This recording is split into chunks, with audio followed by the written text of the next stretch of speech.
I started playing music when I was 3 years old, just trying to be like my big sister and my big brother who were taking piano lessons.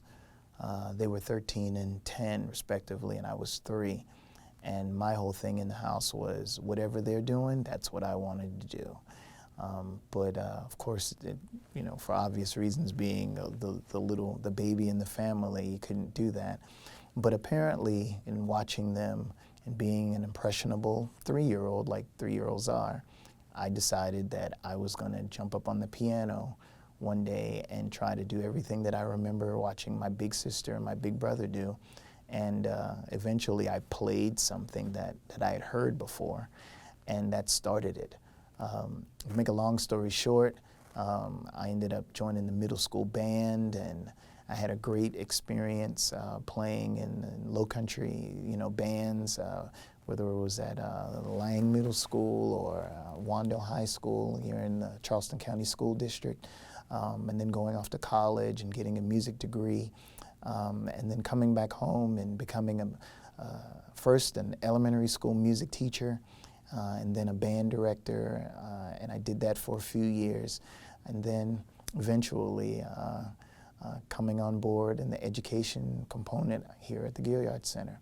So it's been tremendous. I've just tried to pass on information that people have passed on to me. I've had a very fortunate life of having a lot of teachers in my family, and I think that it's in the blood. So it's been just wonderful.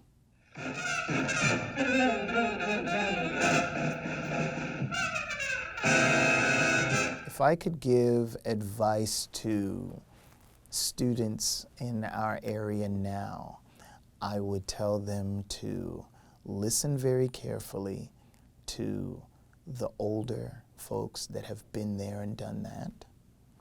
I would tell them to use all of the tools that they have now with regards to technology that's at their disposal. For example, I'm constantly telling students about using Google and Wikipedia in order to learn more about some of the musicians and artists and just anyone in general that have been known for their contributions to their art form, and how you can use that as a part of your education to become the artist that you are trying to be. And as far as advice that I would give me, it would be that same thing. I would say, be sure that you take to heart what it is that all of these people are saying to you. A funny story about that, when I first started playing the trumpet, I think I was about 11 years old or something like that, in the 6th grade.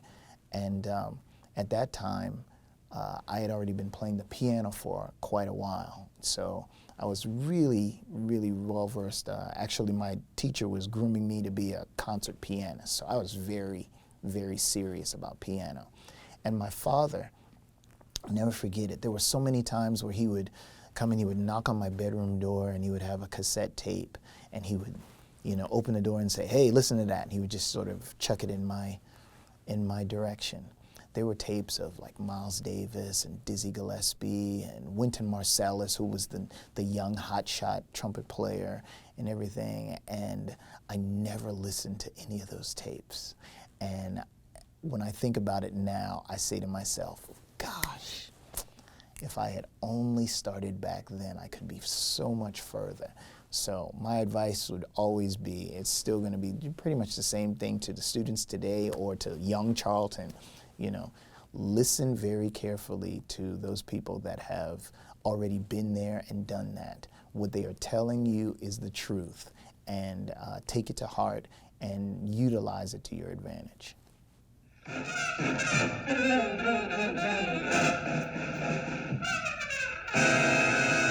Arts education, so very important. I don't even know if I really have enough time to expand on how important it is.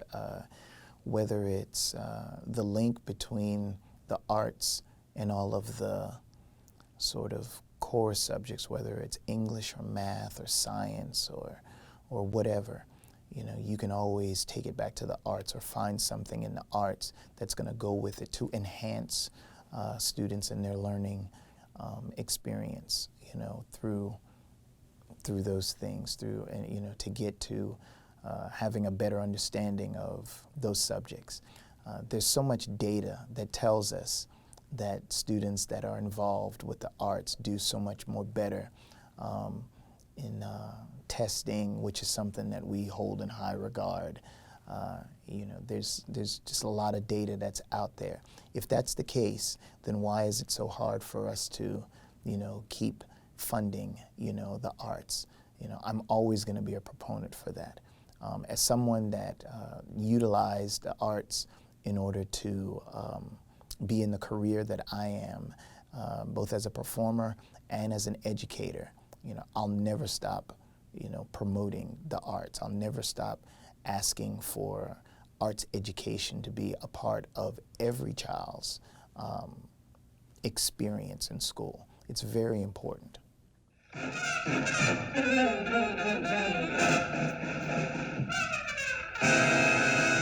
Why do I believe in arts education?